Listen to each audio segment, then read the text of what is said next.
하나님 말씀은 요한계시록 1장 4절부터 7절까지 보겠습니다. 신약성경 398페이지.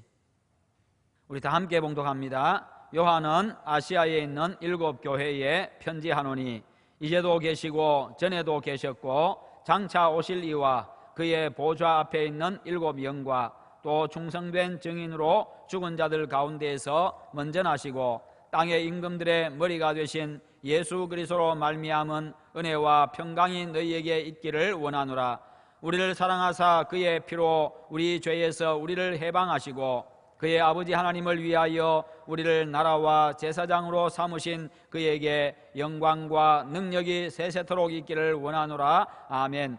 볼지어다 그가 구름을 타고 오시리라. 각 사람의 눈이 그를 보겠고 그를 찌는 자들도 볼 것이요 땅에 있는 모든 족속이 그로 말미암아 애곡하리니 그러하리라. 아멘. 오늘 말씀의 제목 같이 한번 읽어봅니다. 다시 오실 예수 그리스도. 아멘. 지구 멸망에 대해서 사람들은 여러 가지들로 이야기를 합니다. 지구 온난화 현상으로 인해 가지고 미래에 극지방에 빙하들이 다 녹아서 노아 시대처럼 홍수로 멸망할 것이다, 그렇게 말하는 사람들도 있고, 또 거대 행성이 지구와 충돌하면서 멸망하게 될 것이다, 핵전쟁으로 멸망할 것이다, 환경오염으로 말미암은 이 기후변화로 멸망할 것이다, 또는 외계인에 의해 가지고 멸망할 것이다, 그런 여러 가지 이야기들을 합니다. 그런 주장들이 사람들에게 때로는 두려움을 심어주고 또 우리를 혼란스럽게 하기도 합니다. 그렇다면 우리 그리스도인들은 종말에 대해서 어떤 생각과 어떤 자세를 가져야 합니까? 성경은 우리에게 어떻게 말씀하고 계십니까? 성경은 세상 끝날이 분명히 있다고 말씀하고 있습니다. 그런데 그날은 예수 그리스도의 재림과 함께 온다, 그렇게 말씀하지요. 그날은 우리에게 그런데 기쁨의 날입니다. 세상이 마지막 날인데 그날은 우리들에게는 기쁨의 날이라는 것입니다. 그러므로 다른 어떤 말에도 현혹되거나 염려하는 그런 일이 없도록 하시기를 바랍니다. 예수님의 재림은 우리가 기대하고 고대하고 기다리는 날입니다. 예수님의 재림은요, 우리가 두려워하고 염려하는 날이 아니라 환영하는 날이고 대망하는 날이고 기다리는 날입니다. 그날은 우리에게 구원의 날이고 기쁨과 감격의 날이기 때문에 그렇습니다. 영광의 주 예수 그리스도를 만나는 날이요, 왕이신 그분을 만나는 날이요, 신랑이신 그분을 만나는 날이기 때문에 그렇습니다. 오늘 본문은요, 예수님의 재림에 대해서 말씀하는데 7절 말씀에 볼지어다 그가 구름을 타고 오시리라. 각 사람의 눈이 그를 보겠고 그를 찌른 자들도 볼 것이요 땅에 있는 모든 족속이 그로 말미암아 애곡하리니 그러하리라. 믿는 자들이나 믿지 않는 자들이나 그리고 그를 찌른 자들까지도 예수님의 재림을 볼 것이다, 그렇게 말씀합니다. 예수님이 재림하실 때 구름 타고 오신다, 그렇게 말씀하는데 다니엘 7장 13절에 보면 인자 같은 이가 하늘 구름을 타고 오신다, 그렇게 표현하고 있습니다. 성경에서 구름은 바로 하나님의 임재를 나타내고 있습니다. 그러니까요, 하나님이 그렇게 우리 주님이 임재하신다는 것을 이야기해 주고 있는 것입니다. 아마도 우리 주님 오실 때에 구름이 우리 예수님을 두르고 그렇게 오시는 것 같습니다. 그래서 순수한 믿음을 가졌던 우리 믿음의 선배들은요, 하늘에 이상한 구름만 떠도 우리 주님 오시는가 하고 하늘을 쳐다보고 그렇게 했습니다. 그래서 주님 고대가라고 하는 그런 찬양도 지어서 불렀지요. 먼 하늘 이상한 구름만 떠도 행여나 내 주님 오시는가 해 머리 들고 멀리 멀리 바라보는 맘 오 주여 언제나 오시렵니까? 이렇게 찬양하며 우리 주님 오실 날을 고대하고 기다렸던 우리 믿음의 선전들이었습니다. 주님이 재림하시는 모습을 모든 사람들이 본다고 했습니다. 여러분, 예수 그리스도의 재림을 믿으십니까? 예수 그리스도의 다시 오심을 여러분 확실히 믿으십니까? 예수님의 동정녀 탄생과 대속의 죽음, 부활과 승천, 그리고 재림, 여러분, 이것이 바로 우리 신앙의 핵심입니다.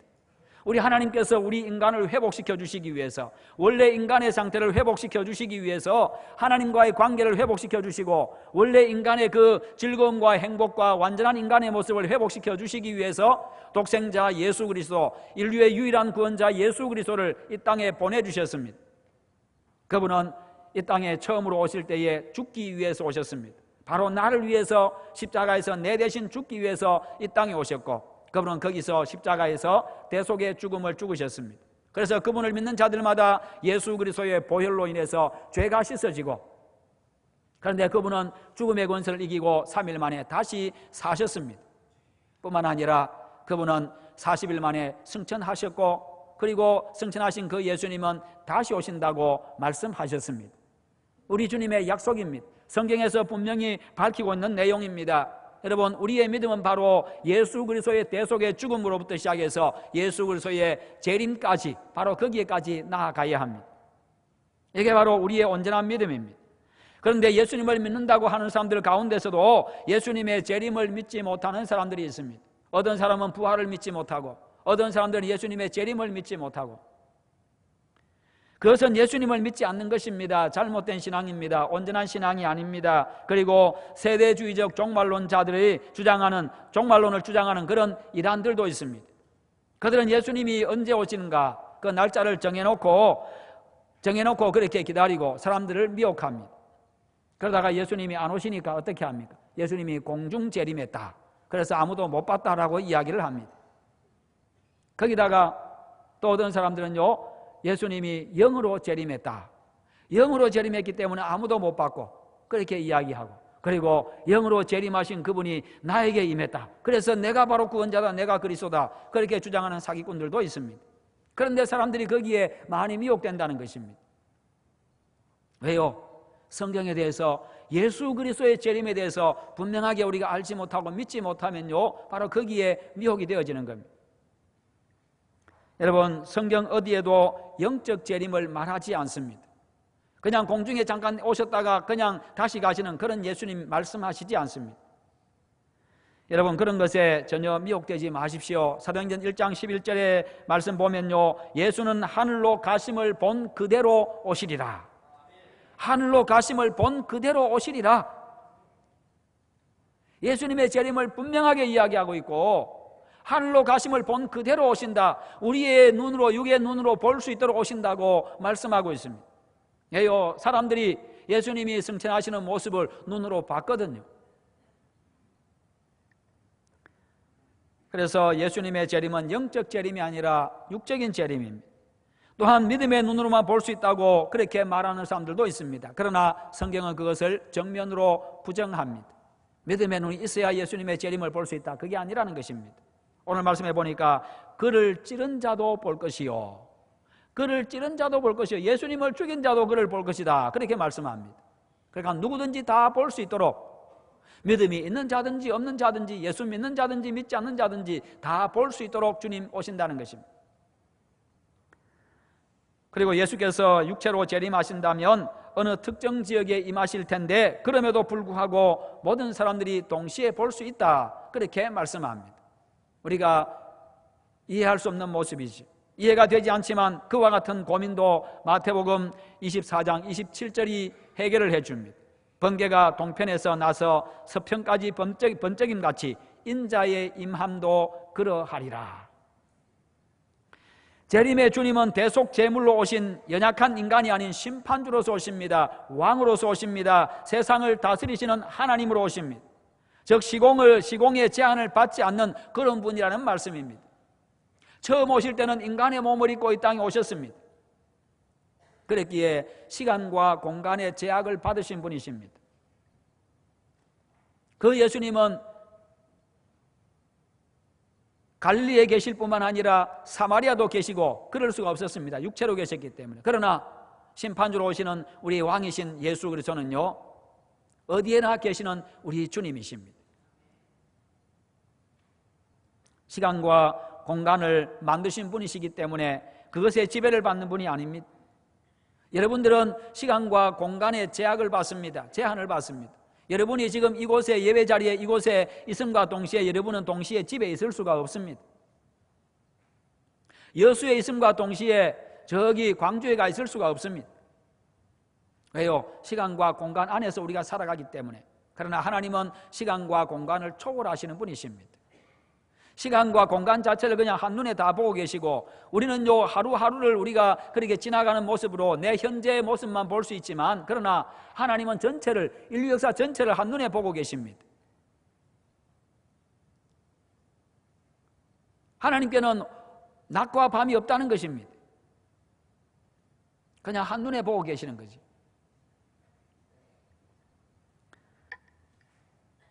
여기에 개미가 매달려 있습니다.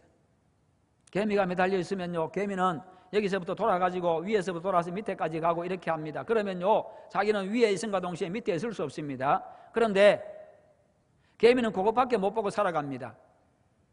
그런데 사람이 보면요, 사람은 그냥 한눈에 보고 있죠. 여기서 끝까지 다 한눈에 다 보고 있습니다. 그러니까 개미가 어디로 가서 다 어디로 가고, 그 다음에 앞에 뭐가 있고, 다 그 다음에 저 넘어갈까 아니면 둘러갈까 다 보고 한눈에 보고 있는 것처럼 하나님이 온 인류 세계뿐만 아니라 온 역사를 그냥 한눈에 다 보고 계시는 겁니다. 그러니까 하나님은 어제 오늘 그런 게 없습니다.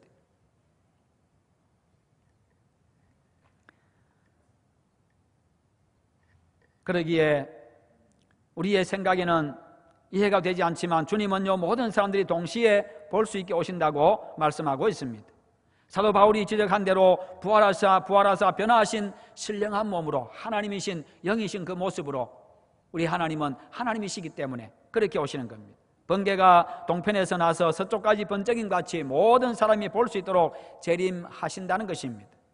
예수님의 재림의 모습은요, 처음 오실 때와는 완전히 다릅니다.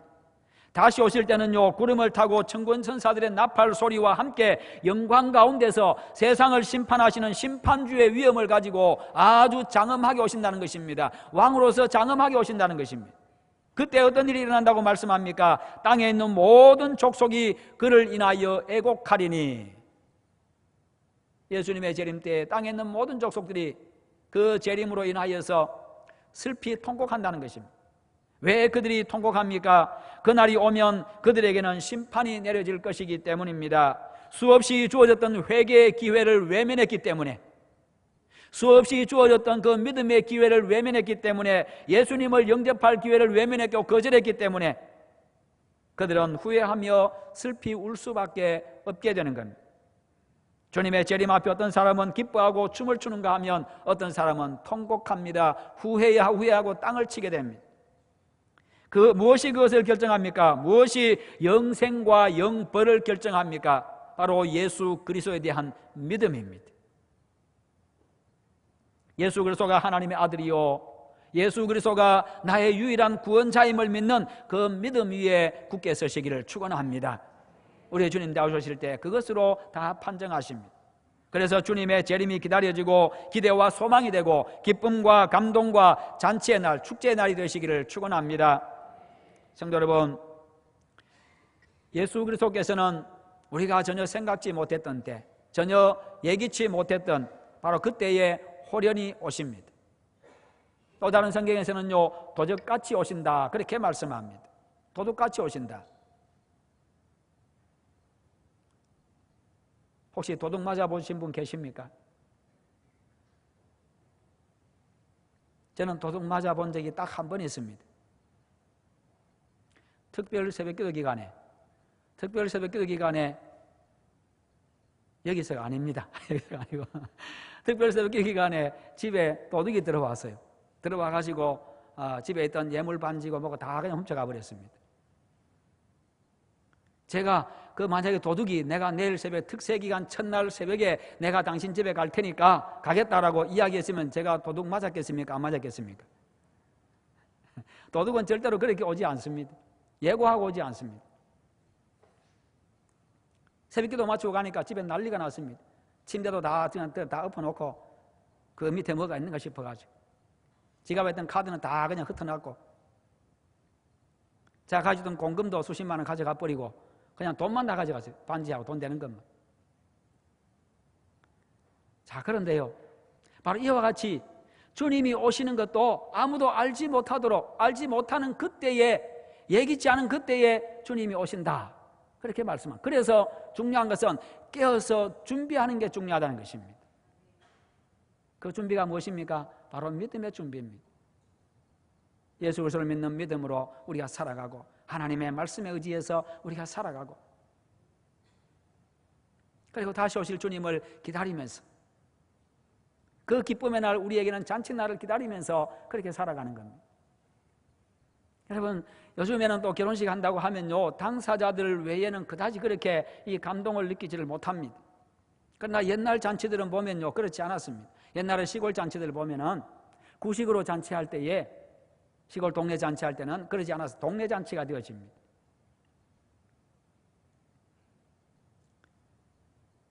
저희 첫째 형님은 군대 가서 펜팔을 해가지고 그때 당시에 어떻게 펜팔할 생각을 했는가 모르겠어요. 예. 지금 연세가 76인데요. 76인데. 그렇게 해가지고 대전에 가서 예식장에서 신식 결혼을 했습니다. 그런데 둘째 형님은 시골에서 구식 결혼을 했습니다. 앞에 낙동강이 흐르는데 낙동강에 다리가 없었어요, 그때는. 그래서 배를 타고, 그 넓이가 약 한 300m 정도 되니까요, 배가 저 위에서부터 출발해서 밑으로 내려오면서 이쪽에 와 닿습니다.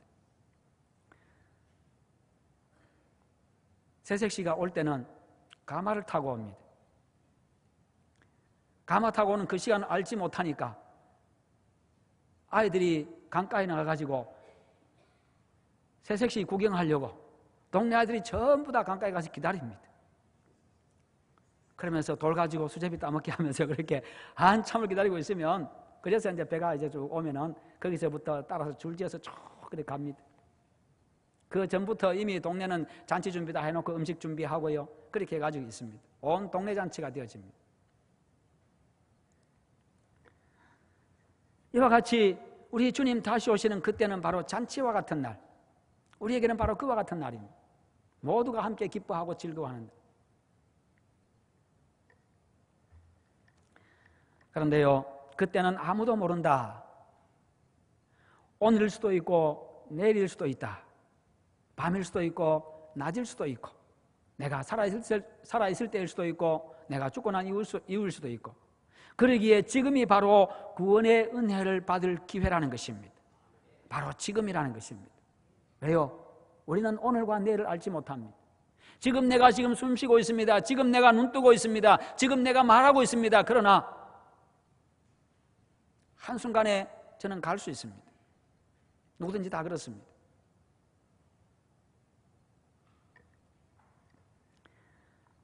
바울 사도는 보라 지금은 은혜 받을 만한 때요, 보라 지금은 구원의 날이로다.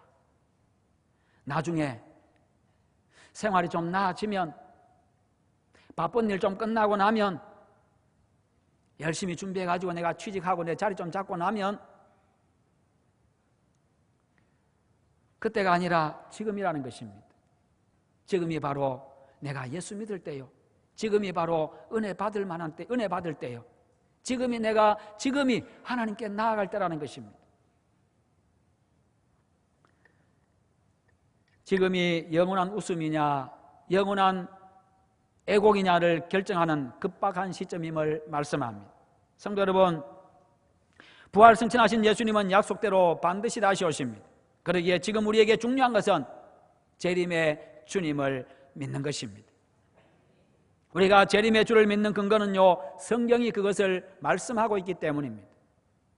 우리는 성경을 하나님의 말씀으로, 하나님의 약속의 말씀으로, 반드시 이루어질 약속의 말씀으로 우리는 믿고 있습니다.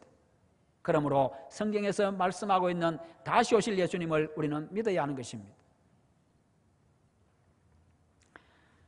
하나님의 구원 계획에 따라서 예수님이 다시 오실 것입니다.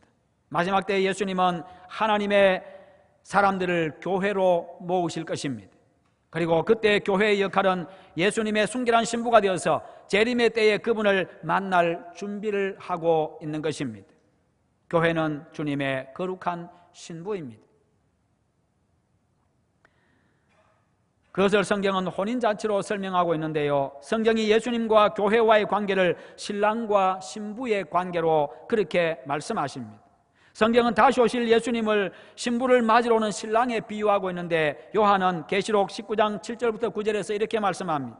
우리가 즐거워하고 크게 기뻐하며 그에게 영광을 돌리세. 어린 양의 혼인 기약이 이르렀고 그의 아내가 자신을 준비하였으므로 그에게 빛나고 깨끗한 세마포 옷을 입도록 허락하셨으니 이 세마포 옷은 성도들의 옳은 행실이로다 하더라. 천사가 내게 말하기를 기록하라. 어린 양의 혼인잔치에 청함을 받은 자들은 복이 있도다 하고 또 내게 말하되 이것은 하나님의 참되신 말씀이라 하기로. 아멘. 여기에 중요한 두 가지 말이 나오는데요, 혼인기약이라는 말과 혼인잔치라는 말입니다. 여기에 예수님과 교회 사이의 이 관계의 비밀이 들어있습니다. 이 비유는요, 성경시대의 혼인 전통과 이 문화에 근거한 말씀입니다. 당시의 혼인은요, 세 가지 요소가 갖춰져 있어야만 혼인이 성립을 합니다. 그 세 가지 요소는요, 예수님과 교회의 관계를 상징합니다. 첫 번째는 지참금입니다. 신랑이 준비하는 지참금. 그 시대는 부모가 혼인 여부를 결정합니다. 그 혼인 계약이 구속력을 지니게 하기 위해서는 신랑 측에서 지참금이 준비되어 있어야 됩니다. 신랑의 지참금이 준비되어야 혼인 계약이 성사가 되어집니다. 그러면 예수님과 교회의 관계에서 지참금 제도는 어떻게 적용이 됩니까? 예수님께서 십자가에서 흘리신 피가 바로 하나님이 준비하신 지참금입니다. 예수님의 생명이 교회를 신부로 맞이하기 위한 지참금이었던 것입니다.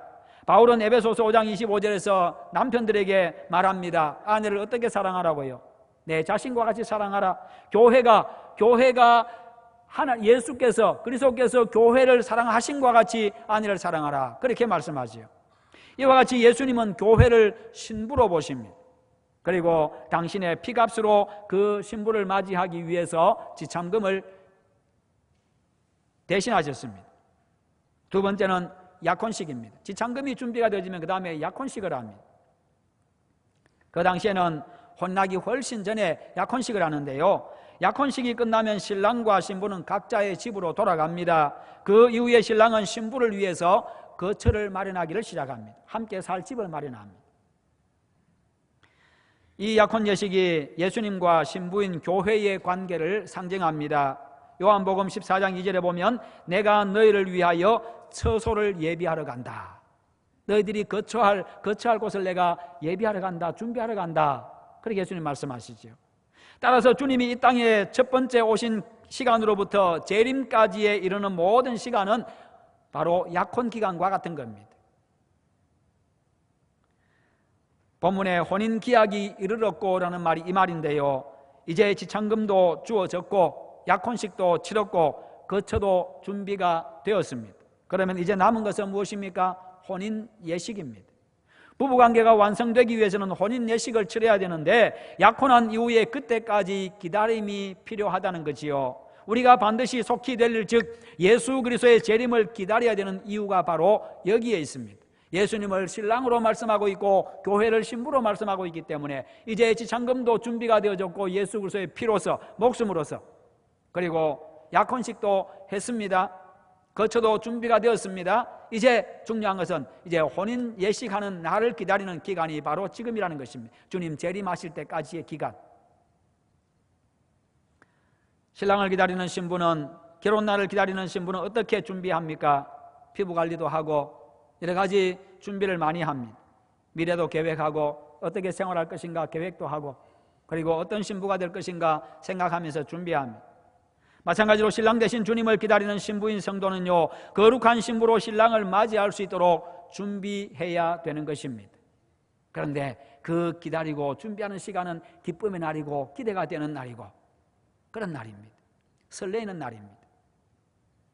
제가 아까 구식결혼, 저희 집안의 둘째님 결혼식을 이야기했지요. 그러면서 모든 사람들이 함께 기다리고 모든 사람들이 설레는 날이고, 그러면서 모두 함께하는 그런 잔치날이었습니다. 그 설레임들이 옛날에는 굉장히 컸습니다. 세마포선 성도들의 옳은 삶이라고 말씀하고 있는 것처럼 거룩한 신부로 신랑이신 주님을 맞이할 준비를 잘 할 수 있는 여러분 되시기를 축원합니다. 약혼식을 하고 집으로 돌아간 신랑이 거처가 준비가 되면 신랑과 그의 친구들이 신부의 집으로 찾아가서 혼인 예식을 하고 잔치를 벌이는 것으로 혼인 예식은 마무리가 되어집니다. 이와 같이 신랑이신 예수님이 신부를 위해서 돌아와야만 잔치가 열릴 수 있는 것입니다. 예수 그리스도께서 신부인 우리 교회, 우리를 맞이하기 위해서는 바로 다시 오셔야 되는 것입니다. 신랑이 와야 신부와 만날 수 있는 것이지요. 그래서 교회를 그리스도의 신부라고 그렇게 표현하고 있습니다. 주님께 가장 소중한 존재라는 것이지요. 그래서 교회는 바로 여러분들이 교회입니다. 그래서 구원받은 교회는 구원의 방편이기도 합니다. 그래서 구원의 방주라고 이야기하지요. 그래서 교회에 속해야 됩니다. 왜요? 교회는 내 몸이라고 예수님의 몸이라고 말씀하셨잖아요. 그래서 교회 안에 들어와 있어야 됩니다. 교회 속에 들어와 있어야 됩니다.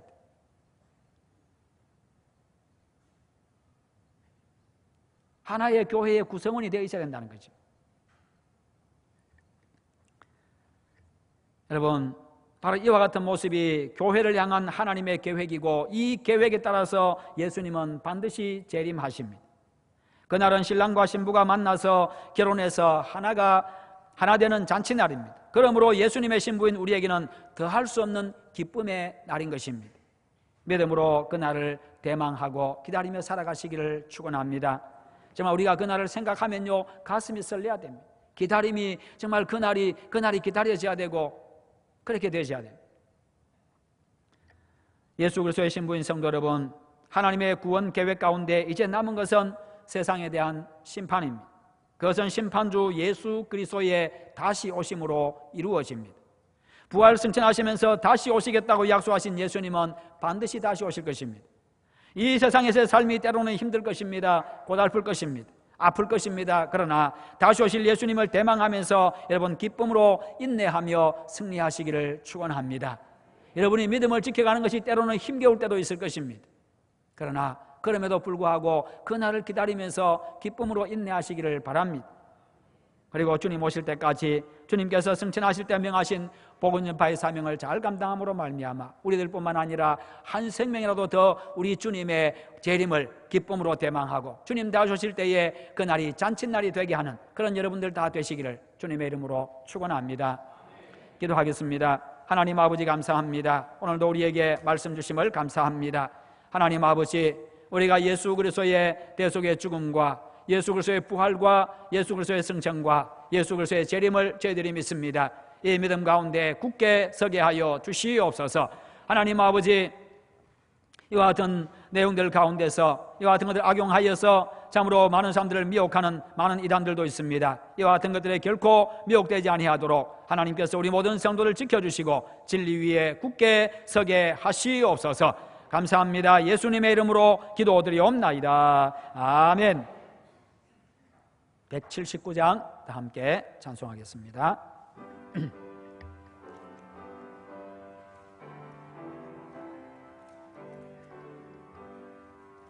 주 예수의 강림이 가까우니 저 천국으로 들 자회